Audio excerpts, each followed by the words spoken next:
నేనిప్పుడు అమ్మమ్మ వాళ్ళ ఇంటికి వెళ్ళటం మానేశాను. వెడితే అతడు కనిపిస్తాడేమోనని భయం. అవినాష్ ఇక్కడికి రావటం విచిత్రంగా ఉంది. అది ఎంతవరకు నిజం? ఊరికే కొన్ని రోజులు ఉండి వెళ్ళటానికి వచ్చాడా, లేక ఇక్కడే ఉండిపోతాడా? సందీప్ అడిగితే మళ్ళీ ఏమంటాడోనని భయం. సరోజిని మాటల మధ్యలో అంది, ఆ బాబు మంచి ఉద్యోగాన్ని మీలాగే వదులుకొని ఊరి కోసం వచ్చారంట.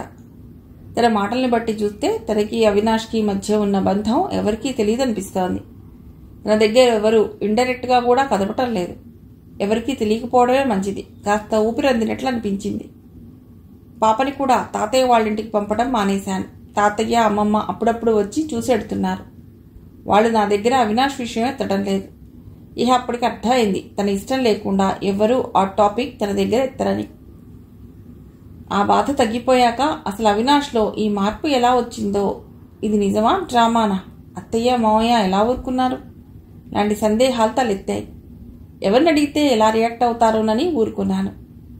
ఆ రోజు మనబడిలో కంప్యూటర్ ల్యాబ్లోని సిస్టమ్స్లో సాఫ్ట్వేర్ లోడ్ చేయవలసిన పని పడింది. నేను నా రూమ్లో నుండి ల్యాబ్లోకి వచ్చి ఆ పని చేయబోతుంటే కంప్యూటర్ ల్యాబ్ ఇన్ఛార్జి వారించాడు. దీనికి వేరే ఆయన ఉన్నారండి, ఆయన చేస్తారు అన్నాడతడు. ఎవరో తెలుస్తున్నా నొసలు చిట్లించి అడిగాను. అవినాష్ బాబు చెప్పాడతడు. అవసరం లేదు, నేను అంతకన్నా బ్రహ్మాండంగా చేయగలను. కాదు మేడం, మనకు కట్టుబాటు ఉంది. ఎవరి పని వాళ్లే చేయాలి. ఆయన చేయవలసిన పని మీరు చేశారని తెలిస్తే బాధపడరా? అదీగాక సందీప్కి తెలిసినా ఊరుకోడు. ప్లీజ్ మేడం, నన్ను తిట్టించదండి బతిమిలాడుతూ అన్నాడు. చిరాకెత్తుకొచ్చింది. ఏదో చెయ్యి, నేను అనుకున్నట్లు రాకపోతే అప్పుడు చెప్తాను. ఎప్పుడు విసుక్కొని దాన్ని విసుక్కుంటుంటే అతడు బిక్కమొహం పెట్టాడు. నేను నా గదిలోకి వెళ్ళిపోయాను. గంట తర్వాత దూరం నుండి అవినాష్ రావడం కనిపించింది. అతడి చుట్టూ యువకులు. ఆహా, ఇంత ఫాలోయింగ్ ఉందా అని వ్యంగ్యంగా అనుకున్నాను. అతడు సరాసరి కంప్యూటర్ ల్యాబ్కి వెళ్ళిపోయాడు. నా పర్మిషన్ తీసుకోకుండా ఎంటర్ అయిపోవటమేనా? అసహనంగా అనుకున్నాను. అరగంట అయ్యాక ఇన్ఛార్జ్ వచ్చాడు. ఏ సాఫ్ట్వేర్ కావాలో అడుగుతున్నారు అన్నాడు. నేను చెప్పాను. అతడు వెళ్ళి మళ్ళీ అరగంటకు వచ్చాడు. కొన్ని సిస్టమ్స్లో వైరస్ ఉందిట, హార్డ్వేర్ ప్రాబ్లమ్స్ ఉన్నాయంట అన్నాడు. అవి బాగు చేయడానికేగా అతడిని పిలిపించారు మీరు అన్నాను. అతడు అయోమయంగా బుర్రగోక్కుని వెళ్ళిపోయాడు. కాసేపటికి అవినాష్ వచ్చాడు. ఒక సిస్టమ్ పూర్తిగా డెడ్ అయింది. అది నార్మల్ వైరస్ కాదు. ఆ సిస్టమ్ పనిచేయకపోవచ్చు అన్నాడు. చూద్దాం పదండి అన్నాను. ల్యాబ్లోకి వెళ్ళాను. నేను ఆ సిస్టమ్ ముందు కూర్చుని, అయితే ఈ సిస్టమ్ని బాగు చేయటం మీ వల్ల కాదంటారు. అవినాష్ ఇరికించడానికి అడిగాను. అతడు నిలబడే రోషంగా చూశాడు. కావాలనే వైరస్ని, యాంటీవైరస్ని సృష్టించిన నేను 5 నిమిషాల్లో సిస్టమ్ని క్లియర్ చేశాను. మా రైవల్రీ మిగతా వాళ్ళకి తెలియదు.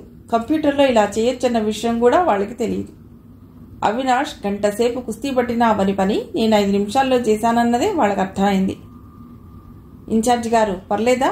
మీ కట్టుబాటు మీరు ఎవరు చేయవలసిన పని వారు సక్రమంగా నెరవేర్చినందుకు కల్పించుకోక తప్పలేదు.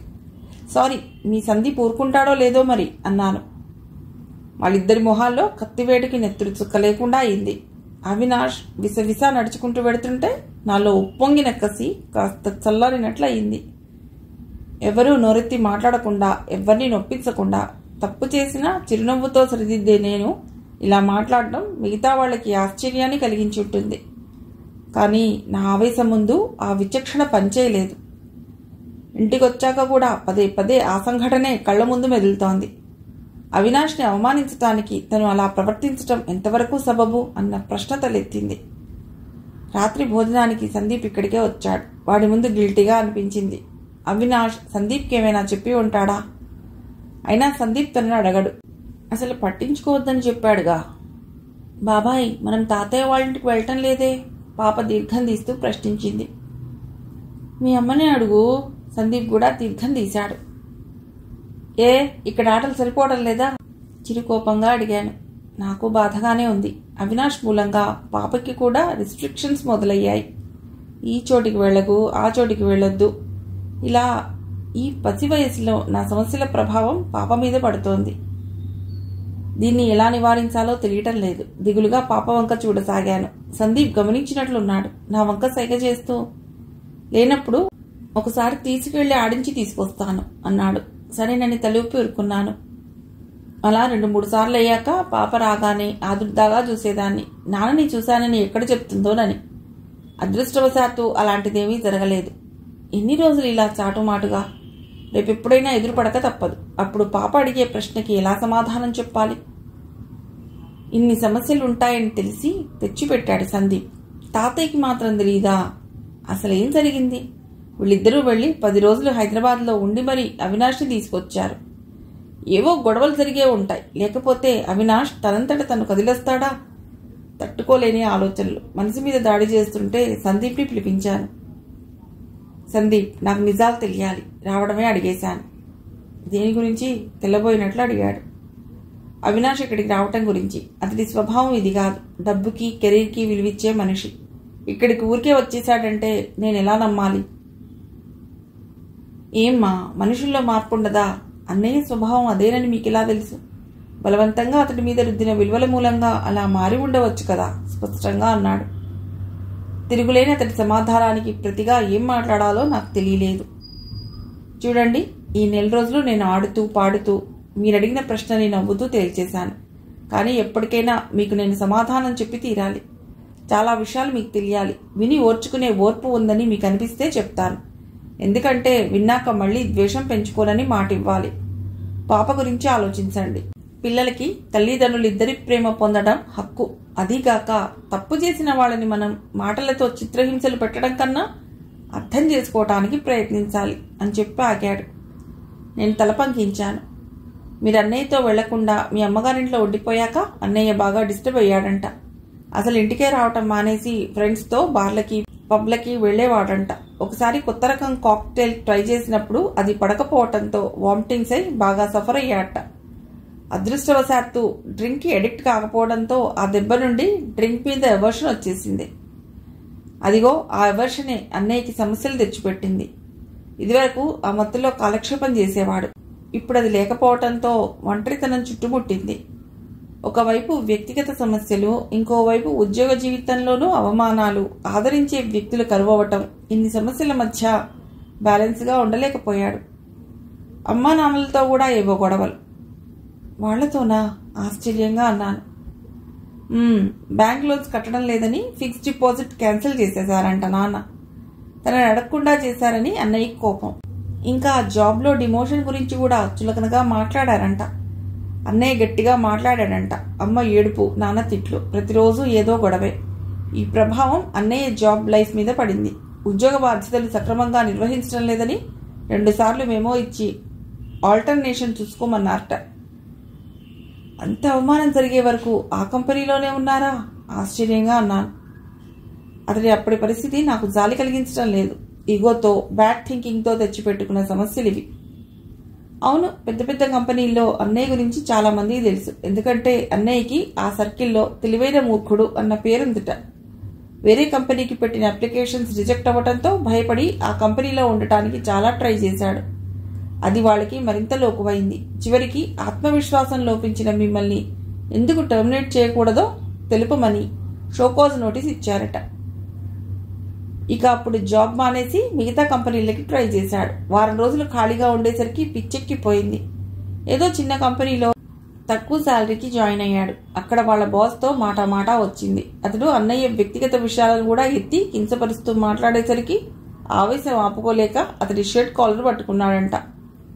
ఆఫీస్లో చాలా మంది ఇది చూశారు. దాంతో వాళ్ళ బాస్ పోలీస్ కంప్లైంట్ ఇస్తే అన్నయ్యని 2 రోజులు స్టేషన్లో ఉంచారు అని చెప్పాడు. మై గాడ్, అప్రయత్నంగా అన్నాను. ఆ విషయం తెలిసే మేము హైదరాబాద్ వెళ్ళాం. పెద్ద కేసు కాకపోవడంతో తాతయ్య వాళ్ళ బాస్తో మాట్లాడి రాజీ చేయించారు. ఇది అన్నయ్యకి తట్టుకోలేని షాక్. స్టేషన్లో తాతయ్యని చూడగానే జావగారిపోయాడు. తనని తాను చూపించుకుంటూ, వీడు ఈ ఐఐటి ర్యాంకర్, ఈ తెలివైనవాడు ఇప్పుడు పనికిమాలినవాడు, ఎవ్వరికీ అక్కర్లేదు అంటూ కన్నీళ్లు పెట్టుకున్నాడు. తాతయ్య అన్నయ్యని కౌన్సిలింగ్ చేశాడు. ఇహ ఇప్పుడు మీరేం చెప్తే అదే చేస్తానని చివరికి అన్నాడు. నిజానికి అన్నయ్య చాలా డిప్రెషన్లో ఉన్నాడు. మనమందరం తనకి ధైర్యాన్ని, బలాన్ని ఇవ్వాలి. సందీప్ సాభిప్రాయంగా నా వంక చూసి అన్నాడు. నేను డిప్రెషన్లో ఉన్నప్పుడు తను నన్ను పట్టించుకున్నారా? ఇప్పుడు నాకేంటి అవసరం? నిర్వేదంగా అన్నాను. ఓకే, ఇక్కడ ఎవరికి ఏ విధమైన నిర్బంధాలు ఉండవన్న సంగతి మీకు తెలుసు. అన్నయ్య మీ గురించి ఎక్కువగా అడుగుతూనే ఉన్నాడు. కానీ మీ దగ్గరకు వచ్చి మాట్లాడటానికి జంకుతున్నాడు. తప్పు చేశాడు కదా, ఇంకా అతడికి కనువిప్పు కావాలి. పాత స్వభావం బయటపడకుండా ఇంకా మారాలి. మారని జీవితం చాలా పెద్దదిరా, ఎన్నో సంఘటనల సమాహారం. ఎప్పుడు ఏం జరుగుతుందో ఎవరు చెప్పగలరు? నిర్లిప్తంగా అన్నాను. సందీప్ నా వంక విచిత్రంగా చూశాడు. ఈ వేదాంతం బాగోలేదు, మీరెప్పట్లాగానే ఉండండి. అన్నయ్య మీలాగే ఈ ఊరి బాగు కోసం, తన ఉత్తమ జీవితం కోసం కృషి చేస్తున్న మనిషి. అతన్ని ఆ దృష్టితో చూడండి, అప్పుడు మీ మనసుకి బాధనిపించదు. మీ ఇష్టానికి వ్యతిరేకంగా ఇక్కడ ఏమీ జరగదు. దయచేసి పాపకి అన్నయ్య గురించి నెగిటివ్గా చెప్పొద్దు. ఆ పసి మనసులో భయాందోళనలు కలుగుతాయి, బాధగా అన్నాడు. తలూపాను నేను. ఆ రోజు నాయుడుపాలెంలో వాలీబాల్ పోటీలు జరుగుతున్నాయి. జిల్లా స్థాయిలో ఆటగాళ్లందరూ వస్తున్నారంట. అధికారికమైన పోటీలు కాకపోయినా అందరూ ఉత్సాహంగా ఉన్నారు. 3 రోజుల పాటు పోటీలు జరుగుతాయట. ఊళ్ళో పండుగ వాతావరణం నెలకొంది. సందీప్ అన్నయ్య టీం నెగ్గుతుంది. గుళ్ళో పూజ చేయించాను. సరోజిని కాన్ఫిడెంట్గా అంది. ఆ 3 రోజులు అన్ని పనులు బంద్. ఊరంతటికీ భోజనాలు ఆ గ్రౌండ్లోనే. నాకెందుకో ఈ పద్ధతి చాలా బాగుందనిపించింది. ఆటల పోటీల సందర్భంగా ఊరంతా కలిసి ఆనందాన్ని పంచుకోవటం, ఐక్యతగా ఒక దగ్గరే భోజనాలు చేయటం ఎంతో నచ్చింది. ఎప్పుడూ పనుల ఒత్తిడిలో ఉండే వాళ్ళకి ఈ 3 రోజులు ఆటవిడుపుగా ఉంది. పై ఊళ్ళ నుండి వచ్చిన కుర్రవాళ్లు కూడా సరదాగా అందరితో కలిసిపోయారు. అందరూ తాతయ్య వాళ్ళ ఇంటి దగ్గర ఉన్నప్పుడు నేను సందీప్తో, ఇదేం బాగోలేదు, మెయిల్ డామినేషన్, ఆట పోటీలన్నీ మీకోసమేనా? ఆడవాళ్ళకేమీ ఉండవా? వాళ్ళు ఇలా ఇళ్లలో బందీలుగా పడి ఉండాలా? ఎవరికి తగలాలో నిశ్చయించుకునే కసిగా అన్నాను. నిజమే వదినా, ఈసారి ఈ దృష్టితో కూడా ఆలోచిద్దాం అన్నాడు సందీప్. అక్కడే కూర్చుని అమ్మమ్మతో మాట్లాడుతున్న అవినాష్ మాత్రం, ముందు సజెస్ట్ చేసిన వాళ్ళ పేరు రాయి. ఆటలేమో కోతి కొమ్మచ్చి, లాంగ్ జంప్, అష్టాచెమ్మ, ఎక్స్ట్రా. ఓరగా నా వైపు చూస్తూ సందీప్తో అన్నాడు. వాళ్ళంతా ముసిముసిగా నవ్వుకుంటుంటే నా కరికాలి మంట నెత్తికెక్కింది. కనీసం నేనైనా అడగలను. ఎప్పుడూ బుద్ధావతారాల్లో ఒకే కుర్చీలో ఒకే సిస్టమ్ ముందు కూర్చునే వాళ్ళకి ఏవైనా పోటీలు ఉన్నాయేమో చూడు అంటూ ధనధన నడుచుకుంటూ వెళ్ళిపోయాను. నాతో ఎందుకు కల్పించుకుని మాట్లాడాలి? నా కోపంతో ఒళ్ళు దహించుకుపోతోంది. నేను ఒక్కదాన్నే పోటీలు జరిగే గ్రౌండ్కి వెళ్ళాను. మ్యాచ్లు హోరాహోరీగా జరుగుతున్నాయి. కొన్ని జట్లు చాలా బలంగా ఉన్నాయి. నాయుడుపాలెం జట్టులో సందీప్, ఇంకో అబ్బాయి బాగా ఆడుతున్నారు. సెమీఫైనల్స్లో సందీప్ టీంలో 2 అబ్బాయిలు గాయాలతో వెనుదిరగవలసి వచ్చింది. సందీప్ మొహంలో టెన్షన్ చూస్తుంటే బాధేసింది. సందీప్ ఎలాగైనా గెలవాలి. ఎలా ఇప్పుడు? ఎవరు రీప్లేస్ చేస్తారో, వాళ్ళు బాగా ఆడతారో లేదోనని టెన్షన్ పడుతుండగా అకస్మాత్తుగా అక్కడ చప్పట్ల వర్షం హోరెత్తుతోంది. ఏమిటోనని పరిశీలనగా చూశాను. అవినాష్ వచ్చి సందీప్ టీంలోకి ఎంటర్ అయ్యాడు. నేను నోరెళ్లబెట్టి చూశాను. నా వైపు బొటనవేలు చూపించి నవ్వాడు. నేను మొహం తిప్పేసుకున్నాను. షూలేస్ కట్టుకుని టీషర్ట్ వేసుకున్నాడు. పొడుగా ఉన్న వాళ్ళందరూ వాలీబాల్ ఆడేయగలమని అనుకుంటే ఎలా? నా పక్కన ఆమెతో అన్నాను. ఆమె అదేం పట్టించుకోకుండా, ఏమోనమ్మా, మన ఊరి పరువు దక్కిస్తే చాలు అంది. నిల్చోవడం కూడా సెంటర్లో. ఇక గెలిచినట్లే అన్నాను. ఆట మొదలైంది. అవినాష్ సర్వీస్ తీసుకున్నాడు. అటు టీంలో వీక్ ప్లేస్ చూశాడు. బాల్ అతడి చేతి నుండి కళ్ళు మూసి తెచ్చేలోపు రివ్వున దూసుకెళ్లింది. అటువైపు వ్యక్తి ఎదుర్కోలేక కింద పడ్డాడు. పాయింట్ నాయుడుపాలెం టీంకి వచ్చింది. వరుసగా 3 పాయింట్లు వచ్చాక సర్వీస్ బ్రేక్ అయింది. చప్పట్లు మారుమోగుతున్నాయి. కళ్ళప్పగించి చూడటం నావంతయింది. మధ్యలో అటువైపు వ్యక్తి పాస్ చేసిన బాల్ని అవినాష్ తీయలేకపోయాడు. వెంటనే అతడి మొహం ఎర్రబడింది. ఆ ఉక్రోషం, ఆ ఇగో మాత్రం పోదు అని నేను అనుకుంటూ ఉండగానే గుడ్ షాట్ అవతలి టీం వ్యక్తిని పొగుడుతూ అరిచాడు అవినాష్. ఇంకొకరిని పొగట్టమా? విస్మయంగా చూస్తుండిపోయాను నేను. మొత్తానికి అవినాష్ వీరవిహారం చేసి నాయుడుపాలెం జట్టు విజయంలో కీలక పాత్ర పోషించాడు. కానీ మనిషికి విపరీతంగా చెమటలు పట్టి అలసిపోయాడు. ఈ మధ్యకాలంలో ఫిజికల్గా ఇంత స్ట్రెయిన్ అయి ఉండడు. అమ్మమ్మ, తాతయ్య మనవడి దగ్గరికి వెళ్లి వికసించిన మొహాలతో పరిచర్యలు చేస్తున్నారు. అతడి కళ్ళు ఆత్రంగా ఎవరి కోసమో వెతుకుతుంటే నేను మౌనంగా తప్పుకున్నాను. స్కూల్ తాలూకు అకౌంట్స్ తాతయ్యతో చర్చిద్దామని వాళ్ళింటికి వెళ్ళాను. అమ్మమ్మ లోపల పనిలో ఉంది. సందీప్ బయటికి వెళ్ళాడంట. నేను తాతయ్య గదిలో అడుగుపెట్టబోతూ ఏవో మాటల మధ్య నా పేరు వినిపించి ఆగిపోయాను. ఇతరులు మాట్లాడుకునే మాటలు వినటం మర్యాద కాదని తెలుసు, కానీ ఏదో కుతూహలం. అవినాష్ గొంతు వినపడుతోంది. తాతయ్య నా గురించి ఏదో మాట్లాడుతున్నారు. ఏమిటది? నన్ను రమ్యతో మాట్లాడమంటావా? వద్దు తాతయ్య, నేను ఇప్పుడు స్వేచ్ఛగా ఉండాలి. అవినాష్ గొంతు నిండా ఆరాటమే. కానీ ఆ భావానికి నాకు అవమానంతో ఒళ్ళు దహించుకుపోయినట్లు అయింది. నేను అంతకన్నా ఎక్కువ స్వేచ్ఛని కోరుకుంటున్నానని అతడికి తెలియదు కాబోలు. విసురుగా వెనక్కి తిరగబోయి ఆగిపోయాను. తాతయ్య, నా వయస్సు 31 సంవత్సరాలైనా నేనిప్పుడు 16-17 ఏళ్లకు వెళ్ళిపోవాలి. ఎక్కడి నుంచి జీవితాన్ని కోల్పోయానో మళ్ళీ అక్కడి నుంచే మొదలెడతాను. స్వేచ్ఛగా నా ఇష్టాలకి అనుగుణంగా జీవిస్తాను. నన్ను ఇప్పుడు ఎవ్వరూ అది చెయ్యి ఇది చెయ్యి అని ఒత్తిడి పెట్టరుగా? భయంగా అడుగుతున్నాడు. అలాంటిదేమీ ఉండదు. నువ్వు ఎలా ఉండాలనుకుంటే అలా ఉండు. స్వేచ్ఛగా జీవితాన్ని కొనసాగించు. అయితే నేను అల్లరి చేయొచ్చా? ఏ అల్లరి? తాతయ్య నవ్వు బిగుబట్టుకున్న స్వరం వినిపిస్తోంది. అమ్మాయిని ఏడిపించటం. సిగ్గు లేకపోతే సరి మనసులో అనుకున్నాను. ఏ, ఎప్పుడు ఏడిపించలేదా? తాతయ్య అడుగుతున్నారు. ఏడిపించలేదు. ఇంటర్మీడియట్లో ఉండగా ఒక అమ్మాయి చదువులో పోటాపోటీగా ఉండేది. చాటుగా ఆ అమ్మాయి చున్నీ పట్టుకుని లాగాలని ఉండేది.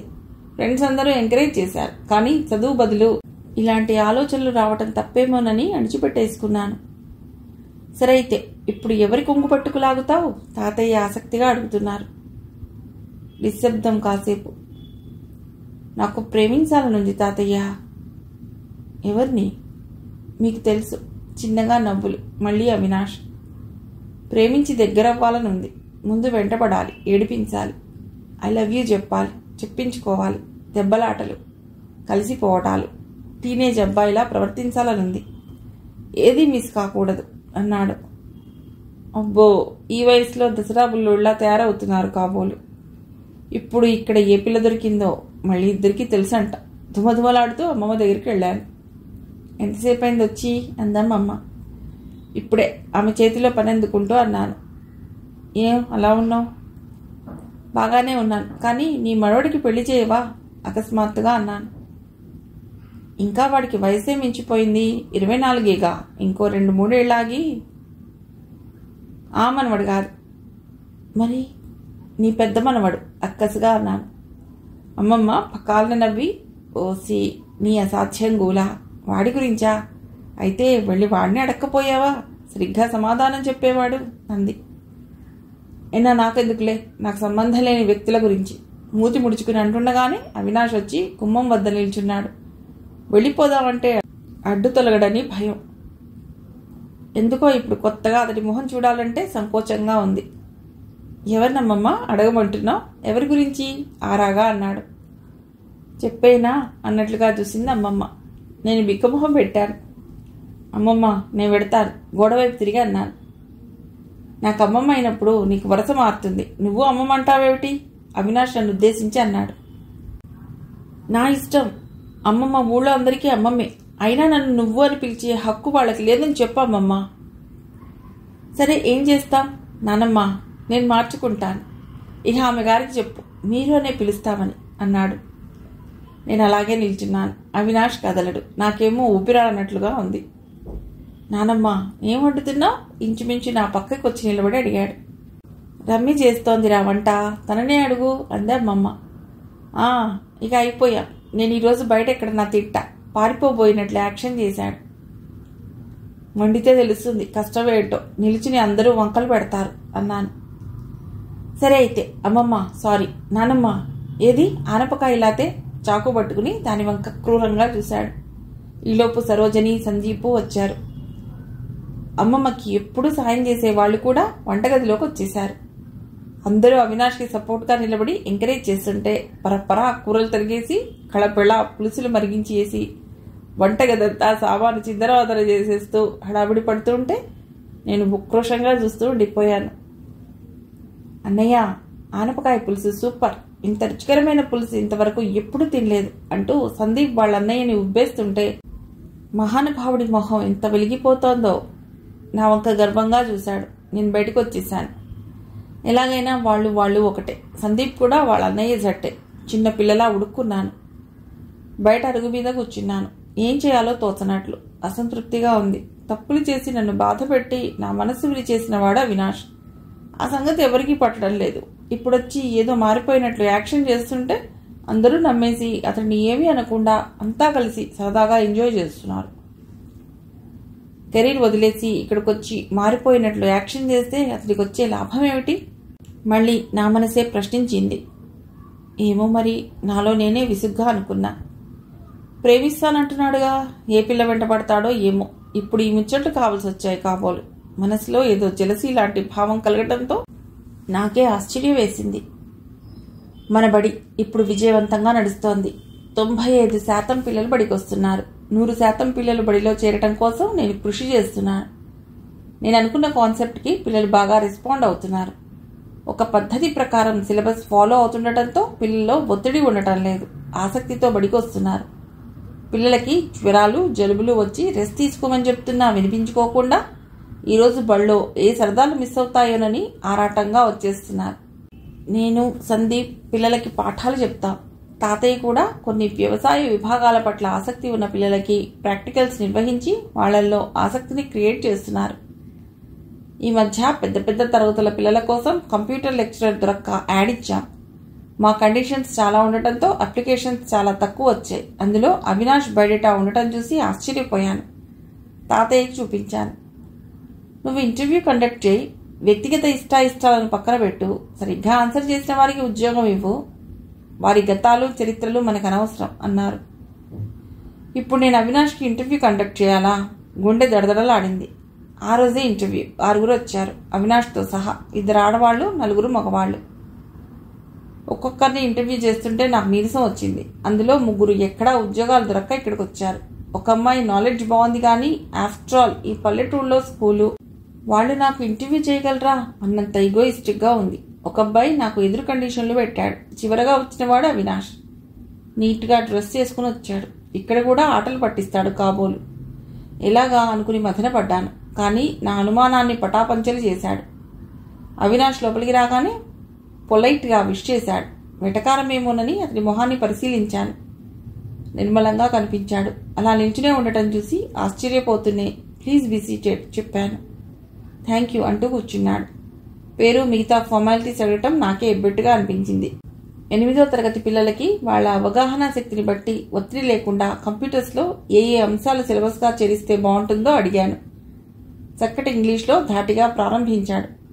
1 నిమిషానికే అతడు తనని తను చెక్ చేసుకుంటూ సరిదిద్దుకుంటున్నాడని అర్థమైంది. సిలబస్లో ఒక అంశాన్ని బోర్డు మీద ఎక్స్ప్లెయిన్ చేయమన్నాను. బోర్డు మీద అతడి రైటింగ్ ముత్యాల్లా ఉంది. బోర్డు దగ్గర ఇంగ్లీష్లో మాట్లాడుతుంటే తెలుగు మీడియం పిల్లలకి అర్థం కావాలిగా అన్నాను. అతడు తెలుగులోకి దిగాడు. మంచి తెలుగే మాట్లాడుతున్నాడు. కానీ సాంకేతిక పదాలని కూడా ట్రాన్స్లేట్ చేయబోతూ వీలు కాక మధ్య మధ్య బిక్కమొహం వేశాడు. నేనైనా అంతే అని మనసులో నవ్వుకున్నాను. అరగంట సేపు ఇంటర్వ్యూ అయింది. ఇక బడి యజమానిగా ఇలాంటి ఉద్యోగి కావాలని బలంగా అనిపించింది. ఇంటర్వ్యూలో అతడి ప్రవర్తన సంతృప్తికరంగా ఉంది. ఆ రోజు సాయంత్రమే తాతయ్య ఫోను. ఏమైందమ్మా అంటూ. ఏం తాతయ్య రికమెండేషనా? చిరుకోపంగా అన్నాను. కాదమ్మా, రోజు 1 గంట 2 గంటలు పాఠాలు చెప్పాలని వాడి కోరికగా ఉంది. పిల్లలతో గడిపితే మళ్లీ వాడిలో పూర్వపు చైతన్యం వస్తుందని సంజాయిషి ఇస్తున్నట్లు చెప్పారు. ఇప్పుడు మాత్రం ఏమైంది? తాత మనవాళ్ళిద్దరూ ఆడపిల్లల ముచ్చట్లు చెప్పుకుంటున్నారుగా, ఆ చైతన్యం చాలదా మనసులో అనుకున్నాను. పైకి మాత్రం ఏం చేస్తాను తాతయ్య, ఇవ్వక తప్పేలా లేదు. మిగతా వాళ్ళెవరూ అతడి దరిదాపుల్లో కూడా లేరు అన్నాను. నాకు తెలిసినమ్మా, నా మనవడి తెలివితేటలు గర్వంగా అన్నారు. నాకెందుకో ఒక్క క్షణం నా గొంతు మూగపోయినట్లయింది. తాతయ్య, నీ మనవళ్ళిద్దరూ నీ దగ్గరికి వచ్చి చక్కని జీవితాలకి బాటలు వేసుకుంటున్నారని సంతోషం కదూ అన్నాను. అవునమ్మా, ఎంతమందికి నా అదృష్టం ఉంటుంది చెప్పు. ఆయన స్వరంలో సంతోషం. ఆ సంతోషాన్ని చెడగొట్టకూడదనిపించింది. కానీ అడగకుండా ఉండలేకపోయాను. మరి అత్తయ్య మావయ్య పరిస్థితి అన్నాను. అటువైపు కాసేపు మాట్లాడలేకపోయారు తాతయ్య. క్షమించండి, నొచ్చుకున్నాను. పర్వాలేదమ్మా, నువ్వు తప్పేం అడగలేదు. మా చిన్నాడు ఇన్నాళ్ల తర్వాత వెళ్ళాడు. దగ్గరికి తీసుకోవటం కానీ ఆదరణగా 2 మాటలు మాట్లాడటం కానీ లేదు. పొడిపొడిగా చుట్టాల్ని పలుకరించినట్లు మాట్లాడారిద్దరు. అవినాష్ గొడవల్లో ఉండటం చేత వాడు పెద్దగా పట్టించుకోలేదు. ఈ మధ్య లోన్లీగా ఫీల్ అవుతున్నాడు.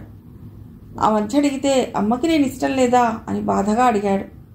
వాడు పెద్ద పెద్ద సమస్యలే పరిష్కరించుకుంటున్నాడు, కానీ తల్లి ప్రేమ కోసం ఆరాటపడుతున్నాడు. మా అమ్మాయి అల్లుడు సందీప్ జీవితాన్ని నాశనం చేసుకున్నాడని బాధపడుతున్నారు. ఇప్పుడు అవినాష్ కూడా ఇక్కడికి రావటం, నువ్వు ఇక్కడే ఉండటం వాళ్ళకి మరింత కోపాన్ని కలిగిస్తోంది. మేము మిమ్మల్ని చిరగొడుతున్నామని వాళ్ళ అభిప్రాయం. కానీ మీ జీవితాన్ని మీరు చక్కగా పునర్నిర్మించుకోవాలని మీ కోరిక. నువ్వు చూస్తూనే ఉండి ఉంటావు. ఆ విషయంలో మా ఎంకరేజ్మెంట్ తప్ప ఒత్తిడేమీ ఉండదు.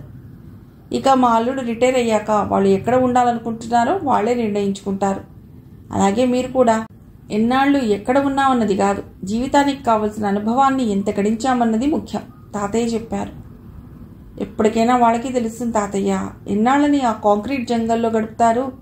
జీవితంలో ఎదురయ్యే శూన్యాన్ని భరించలేక తప్పకుండా ఆ పిల్లల్ని వెతుక్కుంటూ వస్తారు అన్నాను. అదేనమ్మా నా ఆశ. మళ్ళీ మీ కుటుంబ సభ్యులందరూ ఒకటై ఆనందంగా గడుపుతుంటే చూడాలన్నది నా కోరిక అన్నారు తాతయ్య. నేను మౌనం వహించాను. ఆ రోజు రాత్రికి అమ్మమ్మ వాళ్ళ ఇంట్లో భోజనాలు. అందరం కలిసి కూర్చుని భోజనం చేసి చాలా రోజులైందని మా అందరినీ పిలిచింది. 25 మంది వరకు తేలారు. సాయం చేస్తారని సరోజిని వెళ్ళింది. పాప తోటలో ఆడుకుంటుంటే నేను వరండాలో కూర్చున్నాను. ఇంతలో దూరం నుండి అవినాష్ మా ఇంటికి రావడం కనిపించింది. నా కళ్ళు పెద్దవయ్యాయి. అతడు సరాసరి గేట్ తీసుకుని తోటలో ఆడుకుంటున్న పాప దగ్గరికి వెళ్ళాడు. మనిషి భావావేశంతో చెలించిపోతున్నాడు. కానీ నా దృష్టి అతడి మీద లేదు, పాప మీద ఉంది. అవినాష్ని చూడగానే పాప ఒక్కసారిగా బిత్తరపోయింది. అవినాష్ చేతులు చాపాడు. రివ్వున నా దగ్గరికి పరిగెత్తు వచ్చింది. నా భుజం పట్టుకుని ఊపేస్తూ అమ్మా, నాన్న, నాన్న, అమ్మా అంటోంది.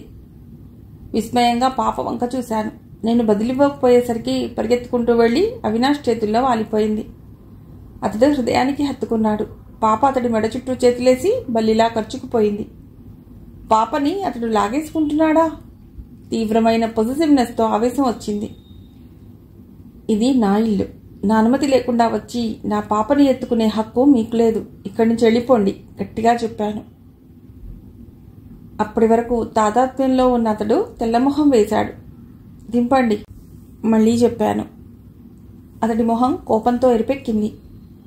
పాప మా ఇద్దరి వంక భయం భయంగా చూస్తోంది. ఇన్నాళ్ళు అతడి కంటపడకుండా ఉండాలని ఎంత జాగ్రత్తగా పాపని పెంచుకొచ్చింది తను. తనకి ఎంత అవసరమున్నా అతడుంటాడని ఊహించిన స్థలానికి పాపని వెళ్ళనివ్వకుండా కట్టుదిట్టం చేసింది. కానీ అంతా నాశనం చేశాడు. పాపని మెల్లిగా దింపి లోపలికి వెళ్ళమ్మా అని చెప్పాడు. పాప మా ఇద్దరిని మార్చి మార్చి చూస్తూ లోపలికి వెళ్ళింది. పాప నా బిడ్డ. నీకెంత హక్కుందో నాకు అంతే హక్కుంది. నా నుంచి పాపని దాచిపెట్టాలని ఆలోచించకు. ఇన్నాళ్ళు ఓర్చుకున్నాను. నీ సంగతి నాకు అనవసరం. కానీ పాపని మాత్రం నా దగ్గరికి రానికుండా ఆపలేవు అని చెప్పేసి చెరచెరా వెళ్ళిపోయాడు. నేను నిస్సత్తుగా కూర్చుండిపోయాను. అరగంటలో సరోజిని వచ్చింది. పాపని తీసుకురమ్మని అవినాష్ బాబు పంపారమ్మా అంటూ వచ్చింది. వాళ్ళకి అసలు సంగతులు తెలియవు. ఏదో జరిగిందన్నది తెలుసు. తామిద్దరూ విడివిడిగా ఉండటము వాళ్ళకి ఆశ్చర్యమే. కానీ ఎవరూ ఆరాలు తీయరు. సరోజిని పాపకి స్నానం చేయించి తీసిపెడుతుంటే కాదంటానికి నాకేమీ తోచక కూర్చున్నాను. 6 అయింది. మీరు త్వరగా వచ్చేయండి అని చెప్పి వెళ్ళిపోయింది సరోజిని. నాకెక్కడికి వెళ్ళాలనిపించలేదు. మళ్ళీ చాలా రోజుల తర్వాత దిగులుగా అనిపించింది. ఒక్కదాన్ని చీకట్లో లైట్ కూడా వేసుకోకుండా మెట్ల మీదే కూర్చున్నాను. కానీ చందమామకెందుకో నా మీద అంత జాలి. పండువెన్నెల కురిపించేస్తున్నాడు. 7:30 అయింది. నేను అలాగే కూర్చున్నాను. దూరంగా సందీప్ రావడం కనిపించింది. ఈ మధ్య లోన్లీగా ఉంటున్నాడని తాతయ్య చెప్పిన విషయం గుర్తొచ్చింది. ఇద్దరిది ఒకటే బాధ, అభిమానాల కొరత. కాకపోతే అతడు తల్లిదండ్రుల నుండి, నేను భర్త నుండి పొందలేకపోతున్నా అంతే. ఏంటి మా ఒంటరిగా కూర్చున్నారు? అక్కడ అందరూ అంత సందడిగా ఉంటే మెట్ల మీద దూరంగా కూర్చుంటూ అడిగాడు. ఇప్పుడు చూసినా ఈ చిన్నారి స్నేహితుడంటే అభిమానంతో మనసు పొంగిపోతుంది. దాన్ని పైకి ప్రకటించకుండానే. మరి ఆ సందడి వదిలేసి నువ్వెందుకు వచ్చావు? చిరుకోపంగా అడిగాను. ఏదో జోక్ చేస్తాడనుకున్నాను. దిగులుగా నవ్వి మోచేతి మీద వెనక్కి వాలి ఆకాశంలో దేనినో అన్వేషించసాగాడు. ఈ సందీప్ చాలా కొత్తగా అనిపిస్తున్నాడు. ఇప్పుడు చూసినా నవ్వుతూ త్రుళ్ళుతూ హుషారుగానో, పాత రోజుల్లో అయితే ఆగ్రహంతోనో కంపిస్తూనో, మొత్తానికి చైతన్యంతో జ్వలిస్తూ ఉండటమే అతడి స్వభావం. దానికి భిన్నంగా ఇప్పుడు ఇలా. ఏమైందిరా? లాలనగా అడిగాను. మూడిగా తలూపాడు. ఏమైనా సమస్యలా అడిగాను. ఎప్పుడూ లేవు, అయినా అవి బాధించవుగా. ఆగాడు. మరి? ప్రశ్నార్థకంగా చూశాను. నాకేదో కొరతగా ఉంది తల వంచుకుని అన్నాడు. నీకేం తక్కువ? అన్నీ ఉన్నాయి, అందరూ ఉన్నారు అంటుండగానే సందీప్ దిగులుకి కారణం అర్థమైంది.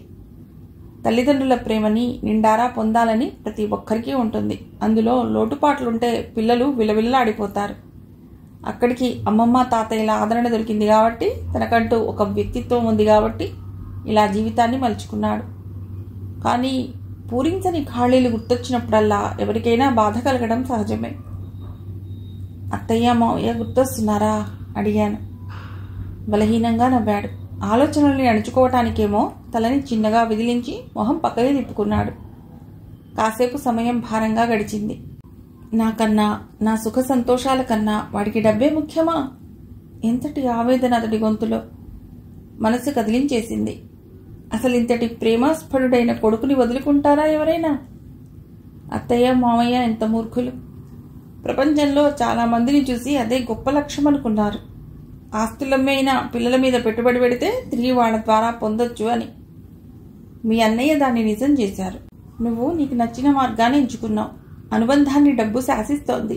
లొంగకుండా ఉండటానికి జీవితం పట్ల ఎంతో అవగాహన కావాలి. అదృష్టవశాత్తు నీకు ఆ అవగాహన ఉంది. ఒకటి మాత్రం వాస్తవం, డబ్బు వెంట పరుగులు, ఈ ఆరాటాలు, పోటీలతో జీవితాంతం ఆనందంగా ఎవ్వరూ ఉండలేరు.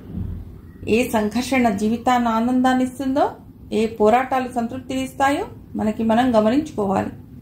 ఆ జ్ఞానోదయం అయితే ఎవరూ ఆ బురదలోనే ఉండిపోరు, బయటకు వచ్చేస్తారు నమ్మకంగా అన్నాను. అన్నయ్యలాగానా? తేటపడిన మొహంతో అన్నాడు సందీప్.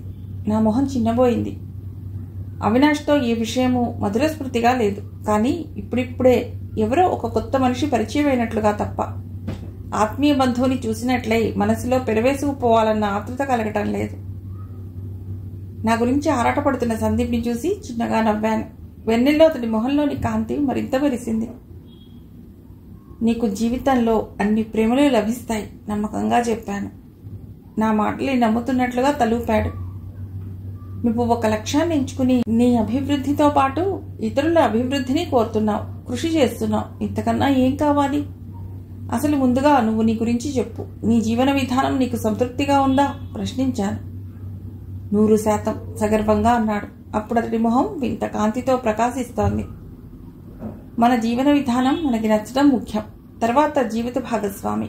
నీకిప్పటికీ పెళ్లి కాలేదు కాబట్టి నువ్వు ఏ విషయానికి రాజీ పడనవసరం లేదు. నీ అభిప్రాయాలకు అనుగుణంగా ఉన్న అమ్మాయినే నువ్వు పార్ట్నర్గా ఎంచుకోవచ్చు. అప్పుడు నీకు వెలితనిపిస్తున్న ఆ ఆదరణ, ప్రేమ ఆ అమ్మాయి భర్తీ చేస్తుంది. ఈలోగా అత్తయ్యలో కూడా మార్పు రావచ్చు. అప్పుడు జీవితం మరింత ఆనందంగా కనిపిస్తుంది. అందుకే ఇప్పటి నుంచి నీ అభిరుచులకు సరిపోయే అమ్మాయి కోసం వేట మొదలెట్టు. 2 ఏళ్లలో పెళ్లి చేసుకోవచ్చు. నేను చెబుతూ ఉంటే సందీప్కి ఊహాప్రేయసి గుర్తొచ్చి కాబోలు ముసిముసిగా నవ్వుకుంటున్నాడు. ఎవరైనా ఉన్నారా? ఆరాగా అడిగాను. మీకు చెప్పకుండానా? అయినా ప్రేమించడం కూడా ఒక కళే. ఆ కళ అందరికీ రాదు దినా, బిక్కమొహం వేసి అన్నాడు. పక్కపక్క నవ్వాను. నీలాగా సమస్యల పట్ల అవగాహన కలిగి ఉండటం, వ్యక్తుల పట్ల ప్రేమాదరణలు ఉండటం, నీ మనసుకి సంతృప్తి కలిగించే జీవన విధానాన్ని ఎంచుకోవటం, ఇక ఇంతకన్నా గొప్ప కళ ఉంది? ఆనందంగా జీవించడం అన్న కళ తెలిసిన వాడివి. అది చాలదా అన్నాను. ఆ ప్రశంసా వాక్యాలు విని నవ్వుతూ తల వంచుకున్నాడు. కాసేపు అయ్యాక, వదినా మనం వెడదాం, అందరూ ఎదురు చూస్తుంటారు అన్నాడు. మనసులో భారమేదో తగ్గినట్లు అనిపించి బయలుదేరాను. వెళ్లేసరికి తాతయ్య వాళ్ళ ఇల్లు చాలా సందడిగా ఉంది. ఇంటి ముందు ఖాళీ స్థలంలో భోజనాల అరేంజ్మెంట్స్ జరుగుతున్నాయి. ఈ మూల నుండి ఆ మూల వరకు ఉన్న వరండాలో చాలా మంది కూర్చుని లోకాభిరామాయణంలో ఉన్నారు.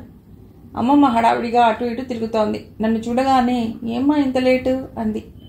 సమాధానం చెప్పడానికి తడబడ్డాను. సర్లే, నీ ఇష్టమైన రీతిలో గడుపు, మొహమాట పడకు, సరదాగా ఉండు అని చెప్పి వెళ్ళిపోయింది. కూర్చోండి మా చెప్పేసి సందీప్ ఎక్కడికో వెళ్ళిపోయాడు. అటు ఇటు తేరిపార చూశాను. ఎవరికో చూపులు చురుక్కుమనిపించడంతో తిరిగి చూశాను. వరండా మెట్ల మీద అవినాష్, వెనకాల పాప అతడి భుజం మీద వాలి ఉయ్యాల ఊగుతోంది. అతడి చూపులు కొంటెగా ఉన్నాయి. హృదయం జల్లుమంది. పెళ్ళైన తర్వాత ఇన్నేళ్లలో ఇలాంటి భావం కలగటం ఇదే మొదటిసారి. 5 ఏళ్లలో మొదటి రాత్రితో సహా ప్రతి క్షణం అతడి సాహచర్యంలో యాంత్రికతనే తను అనుభవించింది. కానీ ఇప్పుడేమిటో కొత్తగా పరువపు వాకిట్లోకి అప్పుడే కాలు మోపినట్లు మనసిలా త్రుళ్ళి పడుతోందేమిటి? కావాలనే మొహానికి చిరుకోపాన్ని రాసుకుని దూరంగా వెళ్ళి కూర్చున్నాను. అక్కడ నుండి చూపులతో సందేశాలు పంపిస్తున్నాడతడు. ఎవరినో ప్రేమించాలన్నాడు, వెంటబడాలన్నాడు, ఏడిపించాలన్నాడు. కొంపతీసి నన్నేనా ఏమిటి? ఆ ఆలోచన రాగానే కొత్తగా చిరుచెమట్లు పట్టాయి. ప్రేమించడం ఎంత తీయనైన ఊహ అని అనుకున్నాను. అతడి వంక ఓరగా చూశాను. నుదుటి మీద పడుతున్న జుట్టుని తోసుకుంటూ నవ్వాడు. నేను చివాలన లేచి వడ్డన జరిగే చోటుకెళ్లి సరోజిని చేతిలో సాంబార్ బకెట్ తీసుకున్నాను. వడ్డనలో లీనమయ్యాను. కాసేపటికి నా వెనకాల పొడవాటి నీడ ప్రత్యక్షమైంది. వెనక్కి తిరిగి చూశాను. గడియార స్తంభంలా నిల్చుని ఉన్నాడు అవినాష్. ఫాస్ట్గా వడ్డించాలి, ఇంత స్లో అయితే ఎలా అన్నాడు. సాంబార్ బకెట్ అక్కడే బల్ల మీద పెట్టేసి ముందు కూర్చున్న చోటికి వచ్చేశాను. అందరూ నవ్వుతూ తుళ్ళుతూ సందడిగా తిరుగుతుంటే నా మనస్సు మూగపోయినట్లుగా ఉంది. బాధో, దిగులో, ఆనందమో, భయమో, ఆకర్షణో, ఏదీ అంతుబట్టని ఓ కలగాపులగమైన భావం మనసంతా నిండిపోయింది. అవినాష్ ఎక్కడున్నాడో వెతకమని హృదయం ఆజ్ఞాపిస్తుంటే కళ్ళు నా అనుమతి కోసం ఆగాయి. అనుమతి ఇవ్వకపోయినా అన్వేషిస్తా ఉంటున్నాయి. చూశాను, ఎవరితోనో మాట్లాడుతూ మధ్య మధ్య వెతుకుతున్నాడు. పోగొట్టుకున్న దాన్నేదో పొందాలన్న తపనతో కాబోలు. పరిశీలనగా చూశాను. అవినాష్ మారినట్లున్నాడు. ఎదుటివారితో చిరునవ్వుతో మాట్లాడుతున్నాడు. అదెంత ముఖ్యమో, ఏ కమ్యూనికేషన్ స్కిల్స్ తరగతుల్లో నేర్చుకున్నాడతడు? జీవితానుభవాల నుండి నేర్చుకోవలసిన వాటిని కూడా అందరూ తరగతి గదుల్లో ప్యాక్ చేసి చెబుతుంటే వాటిని ప్రాక్టికల్స్ రూపంలో పాటిస్తూ, అయ్యో, చిరునవ్వుని సహజంగా ఒలికించలేకపోవటం ఎంత బాధాకరం. మళ్ళీ పాత ఆలోచనలు చుట్టుముట్టాయి. అమ్మా, పాప దగ్గరగా వచ్చి కొత్తగా జమ చేసుకుంటున్న ఆనందం హృదయమంతా నిండిపోగా ఉక్కిరి బిక్కిరవుతూ పాలబుగ్గల నవ్వులతో చేప పిల్లల త్రుళ్ళిపడుతూ పిలిచింది. ఏమా, దగ్గరగా తీసుకుని అడిగాను. అన్నం తిన్నావా? ముద్దుగా అడిగింది. తింటాను కాసేపు ఆగి. కాసేపు ఆగి కాదు, ఇప్పుడే రా, నాన్న పిలుస్తున్నారు. నీ గురించే ఇంతసేపు అన్నం తినలేదు తెలుసా? చేపట్టి లాగింది. ఎంతకీ వదలటం లేదు. ఆ లేత చేతులను తిరస్కరించలేక లేచాను. నేనిలా వెళ్ళి కూర్చున్నానో లేదో చటుక్కున నా పక్క కుర్చీలో కూర్చున్నాడు అవినాష్. ఇటు పాప, అటు అవినాష్. లేచే వీలు లేదు. దగ్గరగా కుర్చీలు ఉండటం మూలంగా కొంచెం కదిలినా భుజం రాసుకుంటోంది. ఓ కొత్త స్పర్శ. ఇష్టం చాలా గుంభనంగా ఇష్టాన్ని పైకి ప్రదర్శిస్తోంది. అతని మోచేయి నా విస్తరికి పక్కగా ఎన్నో రోజుల తర్వాత అతనికి అంత దగ్గరగా. ఇదే మొదటిసారి. అవును, ఎందుకంటే అతనిప్పుడు నా కళ్ళకి కొత్త వ్యక్తిలా కనిపిస్తున్నాడు. పక్కవారితో మాట్లాడుతున్నాడు అవినాష్. ఆ కంఠం మృదువుగా, గంభీరంగా ఎంత బాగుంది. ఆ మాటలు అంతటి తీయదనాన్ని ఎలా సంతరించుకున్నాయి? చాలా ఆశ్చర్యకరంగా అవినాష్లో మార్పు కనిపిస్తోంది. ఈ మార్పు నిజమేనా? అంతటి సంకుచిత భావాల నుండి, ఆ మాయావల నుండి ఎలా తప్పించుకున్నాడు? నాకు నా జీవన విధానం ఎలా ఉంటే సౌకర్యంగా ఉంటుందో ఒక అవగాహన ఉంది. ఇన్నాళ్ళు నాకు ఇష్టం లేని జీవితాన్ని కూడా పాజిటివ్గా చూడటానికి ప్రయత్నించాను, కేవలం అవినాష్ కోసం. కానీ అవినాష్, అతడి తల్లిదండ్రులు, సమాజం అందరూ ఆ వ్యామోహపూరిత జీవనాన్ని కలగన్నారు. అతడు చదివిన చదువు అతడికి సంపదని, కీర్తిని, హోదాని, సుఖాలను ఇచ్చింది. కానీ కాస్త లోక జ్ఞానం, నైతిక విలువలు, మానవ సంబంధాలు ఎంత ముఖ్యమో నేర్పలేదు. అందుకే కిరటంలా విరిగిపడ్డాడు. ఇప్పుడు మళ్లీ లేవటానికి ప్రయత్నిస్తున్నట్లున్నాడు. సఫలమవుతాడో లేదో కాలమే నిర్ణయించాలి. నాకు ఇలా నీ పక్కన ఎంతసేపైనా కూర్చోవాలనుంది. కానీ మన వరుసలో అందరూ వెళ్ళిపోయారు. మనమే మిగిలా. లేచి చేతులు కడుక్కుందామా? నవ్వుతూ గుసగుసలాడాడు అవినాష్. ఈ లోకంలోకి వచ్చిపడ్డాను. పాప మా ఇద్దరిని చూసి చప్పట్లు కొడుతూ నవ్వుతోంది. పిల్లల బాల్యం ఇలా జలపాతంలా హోరు పెట్టాలి. ఇన్నేళ్లు పాప ఎంత మిస్ అయిందో కదా అనుకుంటూ లేచాను.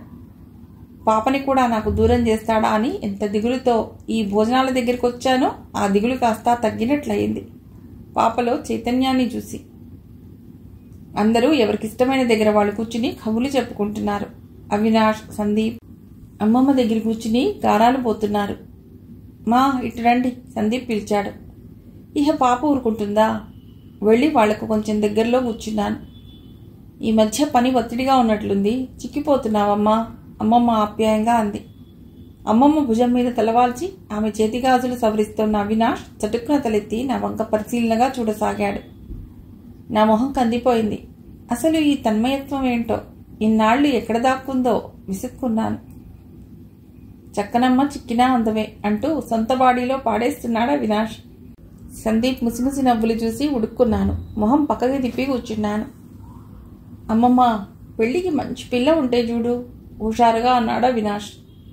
అమ్మా మంచి పిల్లంట చూడమ్మా, పాప నా మీదికి ఎగబడి అడిగింది. ఇప్పుడు అదొక్కటే తక్కువ, వెళ్ళి ఆడుకో విసుగ్గా అన్నాను. ఎవరికిరా? అమ్మమ్మ నవ్వింది. నాకు కాదులే, నాకు పిల్ల నచ్చడానికి చాలా ప్రొసీజర్ ఉందిలే. నేను అడిగానేమోనని ఎవరైనా బాధపడితే వాళ్ళకు ఆ బెంగ అక్కర్లేదు. కొంటెగా నా వైపు చూసి చూడనట్లుగా నటిస్తున్నాడు అవినాష్. ఎవరికి బెంగ? నాకు అసలు మొహం చూడటానికే ఇష్టం లేదు. గట్టిగా నిర్ణయించుకున్న దానిలా మెదలకుండా కూర్చున్నాను. సందీప్కి పెళ్లి చేయవా? అవినాష్ అన్నాడు. నేను నవ్వుతూ సందీప్ వంక చూశాను. అమ్మో అన్నయ్య, నన్ను బలి చేయకు. నా పిల్ల నేనే వెతుక్కుంటాలే, మీరెవ్వరూ చూడొద్దు ప్లీజ్ అంటూ సందీప్ దండం పెడుతూ పరిగెడుతుంటే తాతయ్య పిలుస్తున్నారంటూ అమ్మమ్మ వెళ్ళిపోయింది. అతడు నేను ఎదురెదురుగా ఉండిపోయాను. నేను లేవబోయాను. అతడి కళ్ళు నన్ను నిలబెట్టేశాను.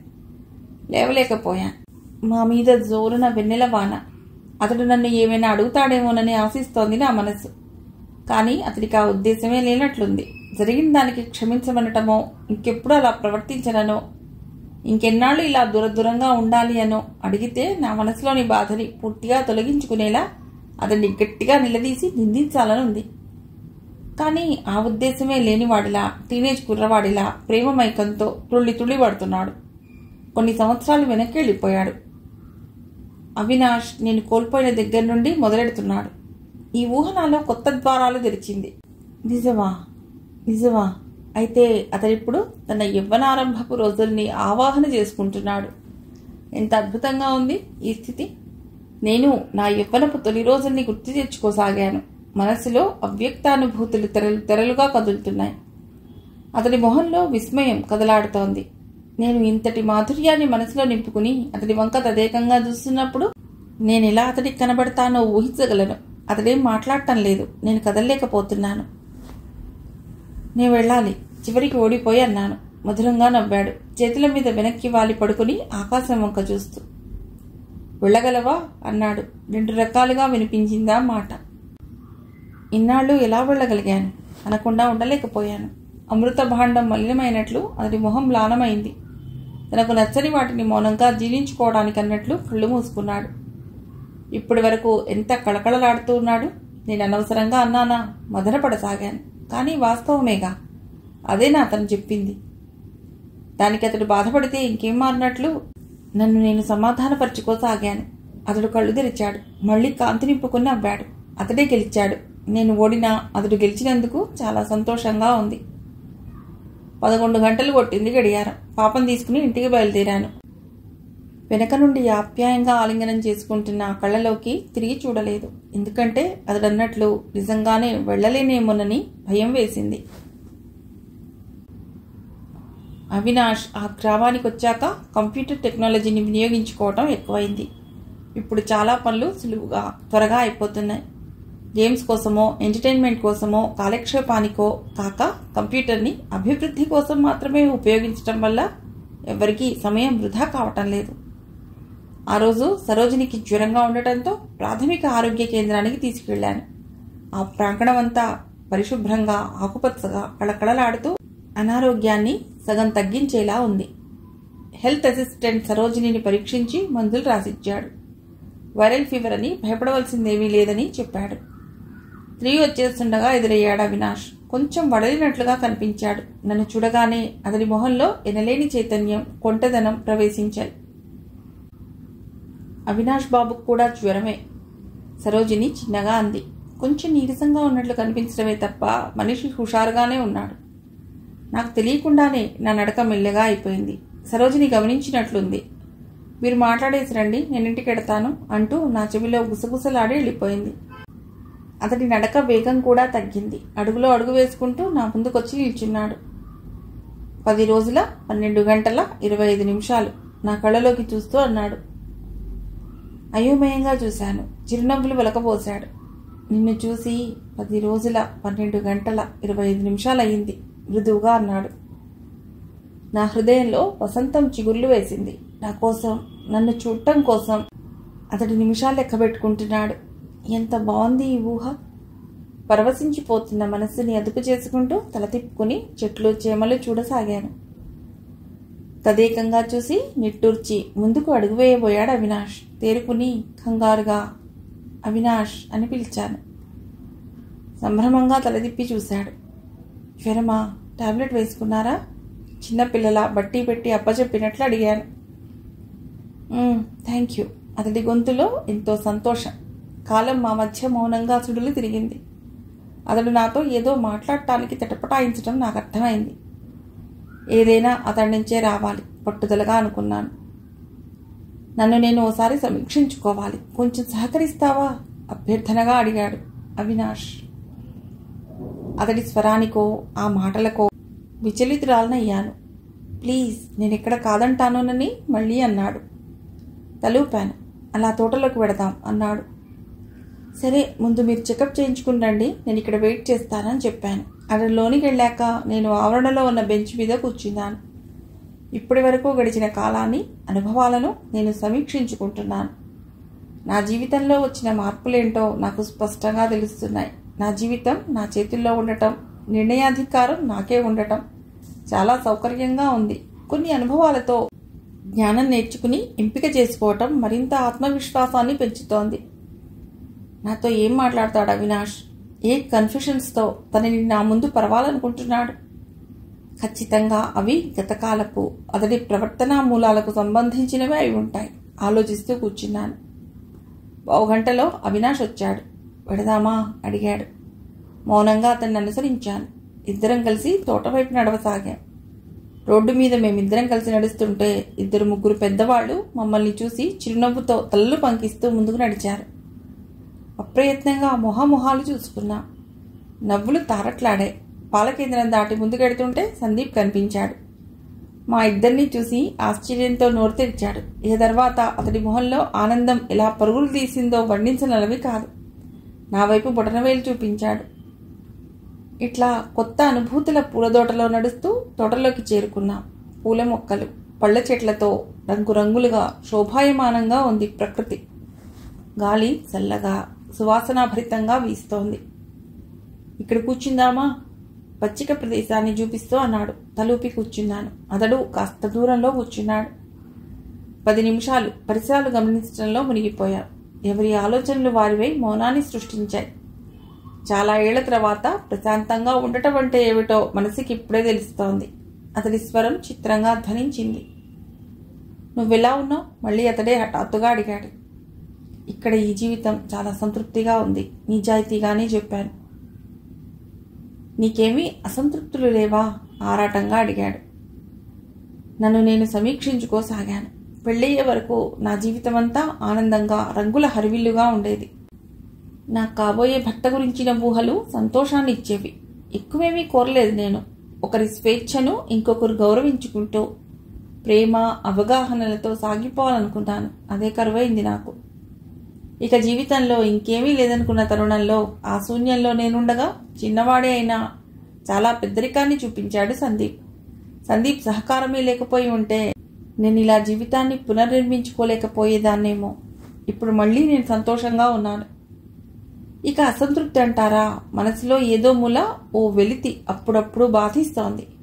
కానీ ఇక్కడి వాతావరణం, ఇక్కడి వ్యక్తుల లక్ష్యాలు చూస్తుంటే నా బాధ అర్థరహితం అనిపిస్తోంది.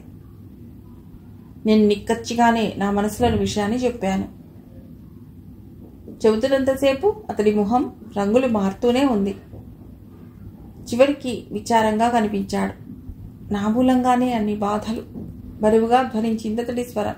అది మా ఇద్దరికీ తెలిసిన విషయమే కాబట్టి నేనేం మాట్లాడలేదు. నిజమే, ఇక్కడికి వచ్చాక నాలో కలుగుతున్న మార్పు నాకే ఆశ్చర్యంగా ఉంది. నిజానికి ఇంత సంతృప్తి నా జీవితంలో ఎన్నడూ ఎరగను. డబ్బు, హోదా, గుర్తింపు, సుఖాలు ఇవేవి పెద్దగా సంతోషపెట్టలేదు. చూసే దృష్టిని బట్టి ప్రాధాన్యాలు మారిపోతాయి కదూ. ఎందుకంటే ఇప్పుడు ఎంతో విలువగా అనిపిస్తున్న నువ్వు అప్పట్లో కేవలం డబ్బు సంపాదించి పెట్టే యంత్రానివి. నేను కాదు, నా చుట్టూ అందరూ ఇలాగే భావించారు. ఇంజనీరింగో ఎంసీఏనో చదివి అందంగా ఉన్న అమ్మాయిల కోసమే అందరి వేట. మనతో పాటు వేలకి వేలు సంపాదిస్తున్నదని నిన్ను అందుకే చేసుకున్నాను. నా చిన్నప్పటి నుండి నా స్వభావం ఇలా ఉండదుగా. నేనే కాదు, ఎవరైనా తయారు కారు. తయారు చేయబడతారు. నా జీవితంలో అసలైన సమయంలో నేను ఒక వ్యక్తిత్వాన్ని రూపొందించుకోవాల్సిన వయస్సులో నేను ఎలాంటి ప్రలోభాలకి ఒత్తిళ్లకి గురయ్యానో నీకు తెలియదు. నీకు నేను అర్థం కావాలంటే నా చిన్నప్పటి నుండి నీకు తెలియాలి. నా అనుభవాలు, అనుభూతులు అన్నీ నువ్వు వినాలి. అర్థం చేసుకుంటావా? బేలగా అడిగాడు. అసలు అవినాష్ ఇలా ఓపిగ్గా మాట్లాడటం, తన గురించి తాను నిజాయితీగా చెప్పాలనుకోవటం నాకు చాలా ఆశ్చర్యానందాల్ని కలిగిస్తున్నాయి. అన్నింటినీ మనసులోనే దాచుకున్నాను. అర్థం చేసుకోవడానికి ప్రయత్నిస్తాను చెప్పాను. నేను చిన్నప్పటి నుండి బాగా చదివేవాడిని. లెక్కలు, సైన్స్ అంటే చాలా ఇష్టం. అలాగే స్పోర్ట్స్ కూడా. చదువు కోసం కన్నా ఆటల కోసమే ఎక్కువ సమయం కేటాయించేవాడిని. అప్పుడు మేం పల్లెటూళ్ళలో ఉండేవాళ్ళం. అమ్మ మా స్కూల్లోనే టీచర్. నాన్న తన ఆఫీస్కి స్కూటర్ మీద టౌన్కి వెళ్ళొస్తుండేవాడు. సందీప్కి నాకు వయసు తేడా ఎక్కువ ఉండటంతో ఎవరి ప్రపంచం వారిదిగా ఉండేవాళ్ళం. స్కూల్ నుండి ఇంటికి వచ్చాక కూడా అమ్మ పిలిచినా వినిపించుకోకుండా పక్కనే ఉన్న ఖాళీ స్థలానికి వెళ్ళి చీకటి పడ్డాక కూడా ఆడుతూనే ఉండేవాళ్ళం. ఎంత అల్లరి చేసినా, బయట ఎంత తిరిగినా చదువులో ఎప్పుడూ ముందంజలోనే ఉండటంతో ఎవ్వరూ ఏమీ అనేవారు కాదు. ఇక సెలవులు వస్తే చాలు, భోజనానికి, నిద్రకి తప్ప ఇంటి మొహం చూసేవాడిని కాదు. స్నేహితులందరం కలిసి చెరువులో ఈతలు, పొలాల్లో షికార్లు, ఏవో అల్లరి పనులు. అసలు ఈ ప్రపంచంలోని సందడంతా మాదే. ఎవరి మీద అసూయాద్వేషాలు ఉండేవి కాదు. అందరికీ సాయపడాలని ఉండేది. ఆఖరి పరీక్షల్లో కూడా ముందు వెనక ఉన్నవాళ్లు చాటుగా అడిగే ప్రశ్నలకు కూడా సమాధానాలు చెప్పేసేవాడిని. మా స్నేహితులందరూ ఒక బ్యాచ్గా ఉండి కష్ట సుఖాల్ని కలిసి పంచుకునేవాళ్లం. ఒకరికి ఇవ్వటం, ఒకరి నుంచి తీసుకోవటం రెండూ స్వచ్ఛమైన మనసులతో చేసేవాళ్లం. రోజులు అక్కడే ఆగిపోతే బాగుండేమో. అలా జరగదుగా. అప్పటి జ్ఞాపకాలతో కళ్ళు మెరుస్తుండగా అన్నాడు అవినాష్. నాకు ఒకటే ఆశ్చర్యం. అవినాష్ ఇంత అల్లరివాడా? అవినాష్ బాల్యాన్ని ఇంతగా ఆనందించాడా? మరి ఈ ఆనందాన్ని హరించిందెవరు? ఈ నవ్వులు చిదిమిందెవరు? ఆసక్తిగా అతడి వంక చూశాను. ఆ రోజు నాకు ఇప్పటికీ బాగా గుర్తు. నాలో విలువల మార్పిడికి బీజం పడిన రోజు. నా లేత భుజాలపై బరువైన లక్ష్యం మోపబడిన రోజు. నా స్వేచ్ఛకు సమాధి కట్టబడిన రోజు. నేనప్పుడు 9వ తరగతి పరీక్షలు అయిపోయి ఆనందంతో గ్రౌండ్లో స్నేహితులతో ఆడుకుంటున్నాను. నాన్న అర్జెంటుగా రమ్మని కబురు పంపారు. ఎందుకోనని నిర్లక్ష్యం చేస్తే రెండోసారి కబురు. తప్పనిసరే వెళ్ళాను. వెళ్లేసరికి వరండాలో కుర్చీలో అమ్మ, నాన్న, ఎవరో ఇద్దరు కొత్త వ్యక్తులు కూర్చుని ఉన్నారు. నన్ను చూడగానే అమ్మ ఉత్సాహంగా మా పెద్దబ్బాయి అవినాష్ అంటూ పరిచయం చేసింది. వాళ్ళు మందహాసం చిందిస్తూ నన్ను ఏగాదిగా పరిశీలించారు. వాళ్ళెవరో, ఎందుకొచ్చారో నాకు తెలియదు. వాళ్ళు నా చదువుకి సంబంధించి రకరకాల ప్రశ్నలు అడిగారు. నేను అన్నిటికీ టకటకా సమాధానాలు చెప్తుంటే ఆ కొత్త వ్యక్తుల దగ్గర అమ్మా, నాన్న చాలా గర్వంగా ఫీల్ అయ్యారని అనిపించింది. వాళ్ళని అలా సంతోషపెట్టగలగటం నాకు ఆనందాన్ని ఇచ్చింది. అన్ని సబ్జెక్టుల్లోనూ వాళ్ళు నన్ను పరిశీలించి సంతృప్తి పొందారు. మీ బాబుకి 10th చదువు, అకామిడేషన్, బుక్స్ అన్నీ ఉచితంగా ఇస్తాం. అంతేకాదు, స్టేట్ ర్యాంక్ తెస్తే ఇందాక మీకు చెప్పిన అమౌంట్ కూడా. ఒకతను అర్థోక్తిగా ఆపాడు. నాకు అతడన్న చివరి మాట అర్థం కాలేదు. కానీ ముందు మాటలు బాగానే అర్థమయ్యాయి. నా తెలివితేటలకి మెచ్చి ఈ స్కూల్ వాళ్ళు నాకు ఉచితంగా మంచి చదువు చెప్పిస్తారు. నాకు కాస్త గర్వంగా అనిపించింది. అదీగాక మా క్లాస్లో నన్నొక్కడనే ఇందుకు ఎంచుకోవడం కూడా నాకెంతో గొప్పగా అనిపించింది. నా భవిష్యత్తు గురించి వాళ్ళేవో చెప్తుంటే అమ్మా నాన్నలు ఊహల్లోకి వెళ్ళిపోయారు. బహుశా వాళ్ల బంగారు స్వప్నాలకు నేను పునాదిగా మారిన క్షణాలవి. వారం రోజుల్లో చేరమని, వేసవి సెలవుల్లోనే కోచింగ్ ప్రారంభం అవుతుందని చెప్పి వెళ్ళిపోయారు వాళ్ళు. ఇక తర్వాత 7 రోజులు 7 నిమిషాల్లో గడిచిపోయాయి. నేను ఎక్కడికి వెళ్ళినా అందరూ నన్ను మెచ్చుకునేవారు. మిగతా వాళ్ళకి నన్ను చూపించి బుద్ధి తెచ్చుకోమని వాళ్ళ పిల్లలకి చెప్పేవారు. నా స్నేహితులు కూడా నన్ను ఇప్పుడు కొత్తగా విచిత్రంగా చూస్తూ గౌరవించసాగారు.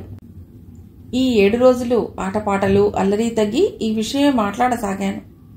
తీరా హాస్టల్కి వెళ్ళి జాయిన్ అయ్యే రోజు వచ్చేసరికి బిక్కమొహం వేశాను. ఊరిని, స్నేహితుల్ని వదిలి వెళ్లాలంటే దిగులు. సెలవులయ్యాక చేస్తాను నాన్న అన్నాను.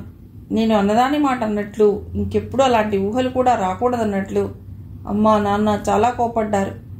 అందరి దగ్గర భారంగా సెలవు తీసుకుని సిటీలో ఉన్న ఆ హాస్టల్కి చేరాను. అక్కడ వాతావరణం అంతా కొత్తగా ఉంది. అమ్మా నాన్నలు వదిలి నేను ఎక్కువ రోజులు ఎక్కడా ఉన్నది కూడా లేదు. అన్ని వందల మంది హాస్టల్ విద్యార్థులతో ఉండడం గాబరాగా ఉండేది. అయితే చాలామంది నాలాగే ఉండేవారు, భయపడుతూ బిడియంగా. నా రూమ్లో నాతో కలిసి 4 ఉండేవాళ్ళం. వాళ్లతో నేను స్నేహంగా ఉండాలని ప్రయత్నించినా వాళ్ళు కలవలేదు. దగ్గరి స్నేహితులు లేరు, ఆటపాటలు లేవు, నవ్వులు లేవక్కడ. క్లాసులు కూడా చాలా సీరియస్గా సాగేవి. టీచర్స్ పాఠం మధ్యలో జోక్స్ వేసినా వెంటనే తప్పు చేసినట్లు సర్దుకుని సీరియస్ అయిపోయేవారు. అలా క్లాసులు, స్టడీ అవర్స్ అంటూ రోజుకి 12 గంటలు చదువుతూ ఉండేవాళ్ళం. నేను మిగతా వాళ్ల మీద కసి కొద్దీ కష్టపడి చదివేవాణ్ణి. మొదటి యూనిట్ ఎగ్జామ్స్లో నాకు ఫస్ట్ ప్లేస్ వచ్చింది. ఐఐటి కోచింగ్ క్లాసెస్లో కూడా నేనే ఫస్ట్. 10th పరీక్షలు ముగిశాయి, రిజల్ట్స్ వచ్చాయి. స్టేట్ 4th ర్యాంక్ వచ్చింది. ఉప్పొంగిపోయాను. స్కూల్లో, ఇంట్లో పండుగ వాతావరణం నెలకొంది. నా ఫోటో అన్ని పేపర్లలోనూ, టీవీ ఛానల్స్లోనూ వచ్చింది. అభినందనల వర్షంతో తడిసిపోయాను. ఎక్కడికి వెళ్ళినా నాకు ప్రత్యేకమైన గుర్తింపు ఉండేది. ఇక అమ్మా నాన్న ఆలస్యం చేయలేదు. అమ్మ ఉద్యోగం మానేసింది. నాన్న హైదరాబాద్కి ట్రాన్స్ఫర్ చేయించుకున్నారు. హైదరాబాద్ షిఫ్ట్ అయ్యా. కాలేజీకి దగ్గరలో ఇల్లు తీసుకున్నారు. 10thలో 4th ర్యాంక్ వచ్చిన నా కోసం చాలా జూనియర్ కాలేజీలు ప్రయత్నించాయి. మా స్కూల్కి స్టేట్ ర్యాంక్ తెచ్చిపెట్టినందుకు నాకు బహుమతిగా 50,000 రూపాయలు ఇచ్చారు. నా 15వ ఏటే నేను డబ్బు సంపాదించడం మొదలెట్టానని అందరూ మురిసిపోయారు. నాకప్పుడు తెలియలేదు నేను వస్తువుగా మారానని, నా మీద వ్యాపారం చేయబడుతోందని. హైదరాబాద్లోని ఓ కార్పొరేట్ జూనియర్ కాలేజీ వాళ్ళు నాకు ఇంటర్, ఐఐటీలకు ఫ్రీ కోచింగ్తో పాటు నేను వాళ్ళ కాలేజీలో చేరినందుకు వాళ్లే నాకు 50,000 రూపాయలు సమర్పించుకున్నారు. అమ్మా నాన్నల పూర్తి దృష్టి ఇప్పుడు నా మీదే. ఒక పక్కన అకస్మాత్తుగా వచ్చిపడిన పేరు ప్రతిష్టల బరువు, మరోవైపు చదువుకి సంబంధించిన లక్ష్యపు బరువు నన్ను బుక్కిరి బిక్కిరి చేయసాగాయి. ఇక్కడ లెక్చరర్స్, ట్యూటర్స్, వార్డెన్స్ విద్యార్థులతో వ్యవహరించే తీరు చాలా అమానవీయంగా ఉండేది. నాతో పాటే మా కాలేజీలో మరో 3 స్టేట్ ర్యాంకర్లు ఉన్నారు. ర్యాంకులు లేకపోయినా చాలా తెలివైన, చురుకైన విద్యార్థులు కూడా ఉన్నారు. విపరీతమైన పోటీ ఉండేది, తీవ్రమైన ఒత్తిడి. ఒక్కో రోజు తట్టుకోలేకపోయేవాణ్ణి. అన్నీ వదిలేసి ఎక్కడికైనా పారిపోవాలనిపించేది. మా అమ్మ నాన్న నాపై పెట్టుకున్న ఆశలు గుర్తొచ్చేవి. నాకు మళ్ళీ మంచి ర్యాంక్ రాకపోతే నాకున్న గొప్ప పేరు పోతుందన్న భయం. దీనికి తోడు మా కాలేజీలో J1, J2, J3 ఇలా చదువులో స్టాండర్డ్స్ని బట్టి తరగతి గదులు ఉండేవి. J1కి విపరీతమైన డిమాండ్ ఉండేది. చాలా తీవ్రమైన పోటీ కూడా ఉండేది. క్లాస్లో కానీ, చదవటంలో కానీ ఒక్కో రోజు బద్దకించినా మనల్ని ఇంకొకరు దాటి వెళ్ళిపోతారు. అందరూ చాలా అప్రమత్తంగా ఉండేవారు. క్లాస్లో ఏ తెలివిగలవాడి చూసినా శత్రువులా అనిపించేవాడు. విషాదం ఏమంటే మా J1లో అందరూ నాకు శత్రువులే. ఇహ మా కౌన్సిలర్స్ మాకు ఎలా బ్రెయిన్ వాష్ చేశారో తలుచుకుంటే ఇప్పుడు రక్తం సలసలా మరుగుతోంది. ఇంజనీరో, డాక్టరో చదివినవాడే మనిషి. మెడిసినో, ఇంజనీరింగ్లోనో మంచి సీట్ సంపాదించకపోతే జీవితం వృధా. మిగతావన్నీ ఎందుకు పనికిరాని చదువులని నూరిపోసేవారు. వ్యక్తిత్వాన్ని నేర్చుకోవాల్సిన సరైన టైంలో మేం ఈ బోధనలు విన్నాం. వినగా అదే నిజమనిపించేది. నా మట్టుకు నాకైతే ఐఐటీలో సీట్ సంపాదించడమే నా లక్ష్యంగా చేసుకున్నాను. పొరపాటున సీట్ రాకపోతే అన్న ఊహ వస్తే ఒళ్లంతా చెమట్లు పట్టేది. కానీ తరచుగా అనారోగ్యం కలుగుతుండేది. భోజనం సరిగ్గా పడేది కాదు. తలనొప్పి, చూపు మందగించడంతో అప్పటికే కళ్లద్దాలు.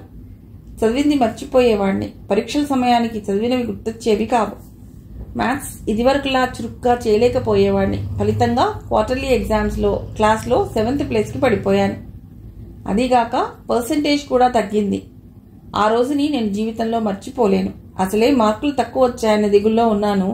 అంతా లంచ్ పెడుతుంటే నేను వెళ్ళాను. కంచం ముందు కూర్చుని 2 ముద్దలు తిన్నానో లేదో మా ఇన్ఛార్జ్ వచ్చారు. నన్ను చూడగానే ఆయన కళ్ళు కోపంతో ఎరిపెక్కాయి. భోజనం చేస్తున్నానని కూడా చూడకుండా అంతమంది ముందు నన్ను హాల్ మధ్యలోకి ఇచ్చుకొచ్చి ఎడాపెడా తన్నారు. క్వార్టర్లీలో ఈ మార్కులు తెచ్చుకుని కూడా ఇంకా ఏ మొహం పెట్టుకుని భోజనం చేస్తున్నావు? జరిగిన దానికి ఏమాత్రం సిగ్గు, అవమానం అనేది లేకుండా తిండికి తయారయ్యావు. మనసున్న వాడికి పౌరుషం ముఖ్యం. మనకు ఒక గోల్ ఉండాలి. దాన్ని సాధించాలన్న తపన ఉండాలి. నువ్వు ఇలా చదివితే రోడ్లు పట్టుకు తిరగవలసిందే అంటూ పిడుగుల్లాంటి మాటలు. నా జీవితంలో ఇలాంటి దండనని ఇంతకు ముందు ఎరగను. అవమానంతో కుంగిపోయాను. తర్వాత తెలిసింది, మార్కులు తక్కువ వచ్చిన వాళ్ళు తిండి తిప్పలు మానేసి మరింత కసిగా చదువుతున్నట్లు వాళ్ళకి కనిపించాలట. అప్పుడు వాళ్లే దయతలిచి భోజనం రూమ్కి పంపిస్తారట. నాకు జరిగిన సంఘటనకి మిగతా వాళ్ళు మరింత అలర్ట్ అయి శ్రద్ధగా చదవసాగారు. అమ్మా నాన్న రోజు బ్రేక్ టైంలో వచ్చి నాకు కౌన్సిలింగ్ చేసేవారు. ఆ కౌన్సిలింగ్ ఎప్పుడూ సాంత్వన కలిగించలేదు, ఇంకా ఎక్కువ భయం వేసింది. నాకు ఇప్పుడు అనిపిస్తోంది, నేనప్పుడు ఒక గానుగెద్దులా చూడబడ్డాను. నా మీద కాలేజీ వాళ్ళు పెట్టుబడి పెట్టారు కాబట్టి వాళ్ళ కాలేజీకి నేను స్టేట్ ర్యాంక్ తేవాలి. నన్ను కనిపించుతున్నారు కాబట్టి బాగా చదివి మంచి ఉద్యోగంలో చేరి తల్లిదండ్రుల్ని సుఖపెట్టాలి తప్ప నాకేమి ఇష్టమో, ఎలా చదివితే ఇష్టమో ఎవరూ పట్టించుకోలేదు. ఇలాంటి సంఘర్షణ సమయంలో మా కాలేజీలోని J2లో ఒక అమ్మాయి హాస్టల్ గదిలో ఉరేసుకుని చచ్చిపోయింది. అందరం చాలా భయపడిపోయాం. కాలేజీ వాళ్ళు నెపాన్ని ఆమె తల్లిదండ్రుల మీదికి నెట్టారు. వాళ్ళు ఒత్తిడి చేయటం, వాళ్ళ మధ్య ఉన్న ఏవో గొడవల కారణంతో ఆ అమ్మాయి ఆత్మహత్య చేసుకుందని కేసు క్లోజ్ చేయించారు. కానీ చాలా మందికి తెలుసు, ఇక్కడ చదువుకి సంబంధించిన ఒత్తిడిని తను తట్టుకోలేకపోయింది. నన్ను చాలా దిగులు ఆవరించింది. నేను కూడా అలా చచ్చిపోతానేమోనని భయం వేసింది. నేను అలా చావకూడదు, ధైర్యంగా బతకాలనుకున్నాను. అలా బతకాలంటే నేను బాగా చదివి ర్యాంక్ తెచ్చుకోవాలి. అదే లక్ష్యం, నిజం. బతకడం కోసమే చదివాను. ఈ క్రమంలో చాలా బండబారిపోయాను. చాలా సున్నితమైన అనుభూతులన్నింటినీ మర్చిపోయాను. అందరినీ తొక్కేసి నేనే గొప్పవాడినైపోవాలన్న ఆరాటం ప్రబలింది. నాలో మార్పు చూసి అందరికీ సంతోషం కలిగింది. నేనిప్పుడు ప్రతి ఎగ్జామ్లో క్లాస్ ఫస్ట్ రావడమే కాక 100% మార్క్స్ కూడా తెచ్చుకుంటున్నాను. ఐఐటి బ్యాచ్లో కూడా నేనే ముందంజలో ఉన్నాను. నేనిక ర్యాంకు కొట్టి తీరుతానని అందరికీ నమ్మకం కుదిరింది. ఇంటర్మీడియట్ ఎగ్జామ్స్ ముగిశాయి. పరీక్షలు బాగా రాశాను. ఐఐటి ఎంట్రన్స్ ఎగ్జామ్ రోజు అమ్మ ఇంట్లో ప్రత్యేకంగా పూజలు జరిపించింది. ఆ రోజు అమ్మకి నాకు జరిగిన సంభాషణ ఇప్పటికీ గుర్తే.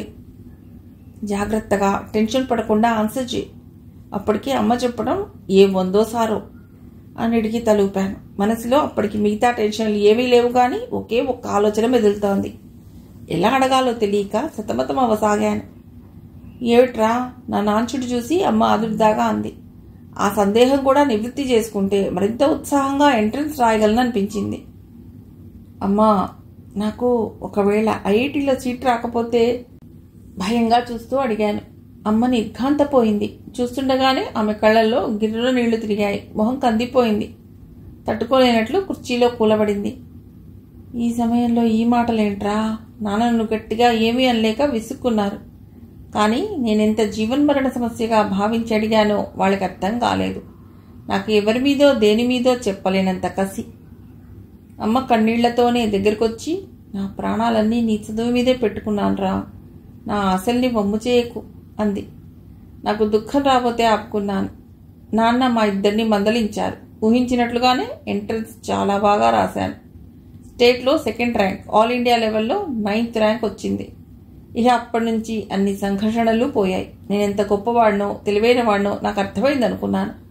నా చదువు మూలంగానే నాకు ఈ గుర్తింపు వచ్చింది. నన్ను ఇంత వాణ్ణి చేసిన మా స్కూల్, కాలేజీ, తల్లిదండ్రులను అప్పటి వరకు మనసులో ఏదో మూల ద్వేషిస్తూ వచ్చినా ఆ తర్వాత నుంచి ఆరాధించసాగాను.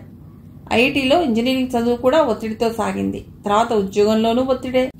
ఇక కెరీరిస్ట్గా తయారై విదేశాలకు వెళ్లటం మీద ఇప్పుడు పెద్ద ఆసక్తి లేదు.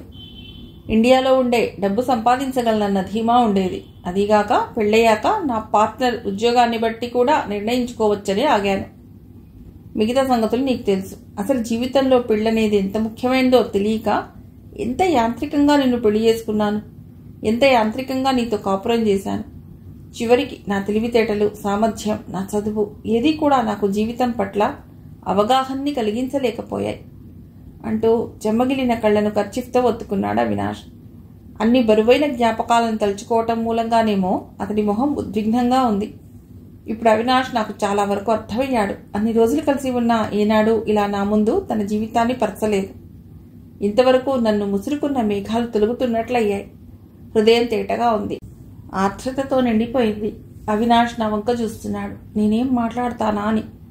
పరీక్షలు రాసి ఫలితాల కోసం ఎదురు చూసే విద్యార్థిలా అనిపిస్తున్నాడు. నాకు మాత్రం కళ్ల ముందు మా బంగారు జీవితం మెదులుతోంది. దానికన్నా ముందు అవినాష్ తన జీవితంలో కోల్పోయిన యవ్వనారంభపు రోజుల్ని సంపూర్తిగా అనుభవించని.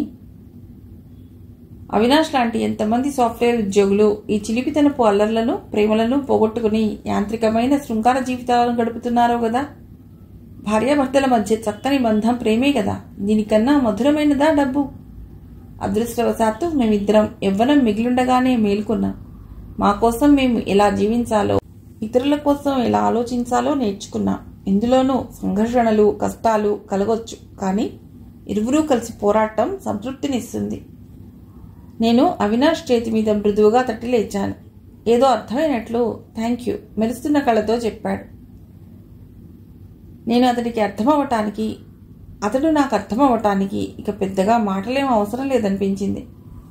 వారం రోజులు గడిచాయి. ఆ రోజు సాయంత్రం అమ్మమ్మ వాళ్ళ ఇంటికి వచ్చాను. అందరూ అక్కడే ఉన్నారు. సందీప్, అవినాష్ కంప్యూటర్ ముందు కూర్చుని ఏవో ప్లాన్లు చేస్తున్నారు. నన్ను చూడగానే అవినాష్ ఓ అద్భుతాన్ని చూసినట్లు చూశాడు. ఆ చూపు ఎంత బాగుందో. అతడి ప్రేమని మనస్ఫూర్తిగా ఎంజాయ్ చేస్తున్నాను. అవినాష్ ఇదివరకటిలా కాదు. సందీప్కి పనప్పచెప్పేసి నా వెనకాలే తచ్చట్లాడుతూ ఏవో కామెంట్స్ విసురుతున్నాడు. తప్పించుకోవటానికి అన్నట్లు డాబా మీదకి వెళ్ళాను. పిట్టగోడ మీదికి పాకిన సన్నజాజి పొద నుండి మొగ్గలు మిళమిళలాడుతున్నాయి. మెల్లిగా 2-3 మొగ్గలు తెంపుతుంటే ఎవరో కొంగులాగినట్లు అయింది. చివ్వున తిరిగి చూశాను. అవినాష్. తాతయ్యతో అతడు తన కోరిక చెప్పడం ఇప్పుడు గుర్తొచ్చి నవ్వుకున్నాను. అతడు కాసేపు తటపటాయించి, నీతో ఓ విషయం చెప్పాలి బిరుగ్గా అన్నాడు. చెప్పండి, ఆసక్తిగా అడిగాను. ఏమీ అనుకోవు కదూ? నేను చెప్పింది నచ్చకపోతే తిట్టకూడదు, ఒప్పందంలా అన్నాడు. సరే, నవ్వాపుకుంటూ అన్నాను. ఐ లవ్ యూ అనేసి బితుకు బితుకుమంటూ నా వంక చూశాడు. ఇక నవ్వాపుకోవడం నా తరం కాలేదు. గలగలా నవ్వుతున్న నా వంక సిగ్గుగా చూశాడు. సమాధానం చెప్పు ఆతృతగా అన్నాడు. సమాధానమా? వెంటపడి ఏడిపించి ప్రేమించి దగ్గరవుతారన్నారుగా, ప్రయత్నించండి, ఆల్ ది బెస్ట్ అని అంటున్న నన్ను చూసి పశ్చిమ కనుమల ఒడిలో మొహం ఎర్రగా చేసుకున్న సూర్యుడిలా అలిగాడు నా అవినాష్. కథ సుఖాంతం.